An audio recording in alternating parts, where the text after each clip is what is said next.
माध्यमिक शिक्षा मंडल मध्य प्रदेश भोपाल द्वारा आयोजित कक्षा 10वीं की बोर्ड परीक्षा में सम्मिलित होने जा रहे प्रिय विद्यार्थियों, सुप्रभात। विद्यार्थियों, फरवरी माह में आपकी वार्षिक परीक्षा प्रारंभ होने वाली है और आपको सामाजिक विज्ञान विषय की भी तैयारी करना है। विद्यार्थियों, आपने निश्चित रूप से पाठ्यक्रम पूर्ण कर लिया होगा और उसकी पुनरावृत्ति भी आप कर रहे होंगे। आपको आपके विषय अध्यापक ने प्रश्न पत्र के पैटर्न और पाठ्यक्रम से भी अवगत कराया होगा।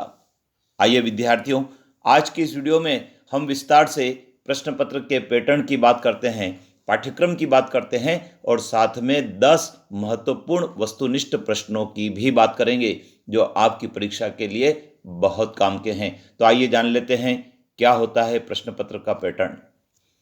विद्यार्थियों, आपके प्रश्न पत्र में कुल 23 प्रश्न आने वाले हैं और इन 23 प्रश्नों में से कुछ प्रश्न वस्तुनिष्ठ प्रकार के हैं और कुछ प्रश्न अति लघु उत्तरी है, लघु उत्तरी है और दीर्घ उत्तरी प्रश्न हैं। तो विद्यार्थियों, प्रश्न क्रमांक 1 से 5 तक 30 वस्तुनिष्ठ प्रश्न होंगे और प्रत्येक प्रश्न 1 अंक का निर्धारित किया गया है। जो वस्तुनिष्ठ प्रश्न होंगे उनके भी कई सारे प्रकार हैं, सही विकल्प वाले, रिक्त स्थान की पूर्ति वाले, सत्य असत्य वाले और सही जोड़ी के मिलान करने वाले तथा एक वाक्य में उत्तर देने वाले। इस प्रकार के 5 वैरायटी के वस्तुनिष्ठ प्रश्न आपकी परीक्षा में पूछे जाने वाले हैं। यदि आपने इन प्रश्नों की अच्छी तैयारी की तो पूरे में से पूरे अंक आपको मिल सकते हैं।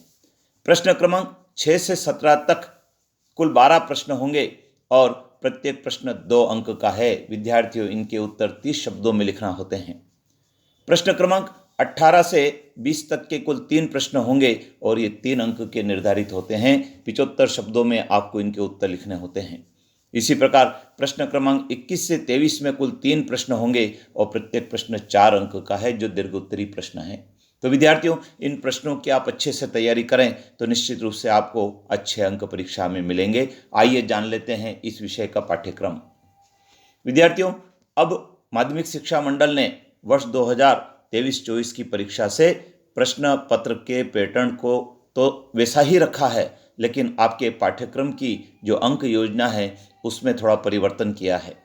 पहले ये सुनिश्चित था कि किस इकाई से कितने वस्तुनिष्ठ प्रश्न पूछे जाएंगे, लेकिन अब ऐसा नहीं है। अब अध्याय के अंक आवंटित कर दिए हैं और उन अध्याय में से वस्तुनिष्ठ प्रश्न आ भी सकते हैं और नहीं भी आ सकते हैं। तो विद्यार्थियों, हम देख रहे हैं जो इकाई है और उस इकाई में जो 7 अध्याय हैं उन 7 अध्याय के आगे अंक आवंटित किए हैं। संसाधन एवं विकास, वन्य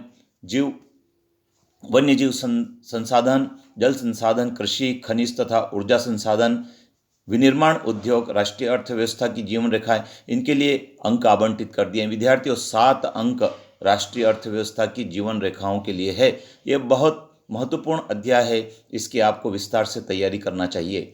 वैसे तो सभी अध्याय महत्वपूर्ण हैं। इसी प्रकार से हम देख रहे हैं सेकंड पार्ट में भारत और समकालीन को शामिल किया और उसमें यूरोप में राष्ट्रवाद का उदय, भारत में राष्ट्रवाद, भूमंडलीकृत वित्त, विश्व का बनना, औद्योगिकरण का युग और मुद्रण संस्कृति तथा आधुनिक दुनिया को शामिल किया है। इसमें भी भारत में राष्ट्रवाद 7 अंक आवंटित किए गए हैं। इसी प्रकार से पार्ट 3 में हम देखते हैं राजनीति से संबंधित है और इसमें सत्ता की साझेदारी, संघवाद, जाति, धर्म और लैंगिक मसले, राजनीतिक दल और लोकतंत्र के परिणाम, इनको पार्ट में शामिल किया गया है। इसी प्रकार से जो चौथा पार्ट है आर्थिक विकास की समझ, विद्यार्थी इसमें विकास, भारतीय अर्थव्यवस्था के क्षेत्रक, मुद्रा और साख, वैश्वीकरण और भारतीय अर्थव्यवस्था, इस प्रकार के कुल 75 नंबर का यह प्रश्न पत्र होगा और 25 अंक आपके प्रोजेक्ट के होंगे। इस प्रकार से विद्यार्थियों, इस पाठ्यक्रम को आपको अच्छे से तैयार करना है। आइए आज की इस वीडियो में आपके लिए 10 महत्वपूर्ण वस्तुनिष्ठ प्रश्न शामिल किए गए हैं और ये श्रृंखला निरंतर जारी रहेगी। आप चैनल पर बने रहेंगे तो निश्चित रूप से आपकी घर बैठे तैयारी भी होगी। आइए विद्यार्थियों, जानते हैं क्या है महत्वपूर्ण प्रश्न। सार्वजनिक क्षेत्र का सबसे बड़ा प्राधिकरण कौन सा है? विद्यार्थियों, सार्वजनिक क्षेत्र का सबसे बड़ा प्राधिकरण भारतीय रेल कहलाता है। देश का 75% विदेशी व्यापार किस परिवहन से होता है? विद्यार्थियों, जल परिवहन के माध्यम से होता है, क्योंकि यह सबसे सस्ता परिवहन का साधन है। भारत का सबसे बड़ा पतन कौन सा है? मुंबई पतन सबसे बड़ा पतन है परिवहन का। देश की पहली रेलगाड़ी कब और किन देशों के बीच चली थी? विद्यार्थियों, 1853 में पहली रेलगाड़ी चली थी और वह मुंबई से ठाणे के बीच चली थी। राष्ट्रीय राजमार्गों का रखरखाव किस विभाग के द्वारा किया जाता है? विद्यार्थियों, केंद्रीय लोक निर्माण विभाग एक ऐसा विभाग है जो राष्ट्रीय राजमार्गों का रखरखाव करता है। विश्व का सर्वाधिक सड़क जाल किस देश में है? विद्यार्थियों, भारत में सबसे ज़्यादा सड़क जाल है। देश का सबसे सस्ता परिवहन का साधन कौन सा है? जैसा मैंने आपको ऊपर भी बताया है, जल परिवहन सबसे सस्ता साधन है। राष्ट्रीय राजमार्ग क्रमांक 1 किस नाम से जाना जाता है? विद्यार्थियों, राष्ट्रीय राजमार्ग क्रमांक 1 शेरशाह सूरी के नाम से जाना जाता है। और नेताजी सुभाष चंद्र बोस अंतर्राष्ट्रीय वायु पतन कहाँ है? ये कोलकाता में स्थित है। विद्यार्थियों, वायु पतन का एक प्रश्न जरूर परीक्षा में आता, आप इसके बारे में और विस्तार से पढ़ें। कौन सा बंदरगाह जवारीय बंदरगाह कहलाता है? कांडला समुद्री बंदरगाह है, इसको जवारीय बंदरगाह भी कहते हैं। तो विद्यार्थी, ये 10 महत्वपूर्ण प्रश्न इस श्रृंखला में शामिल किए थे। अगली श्रृंखला में फिर हम 10 और प्रश्नों की बात करेंगे।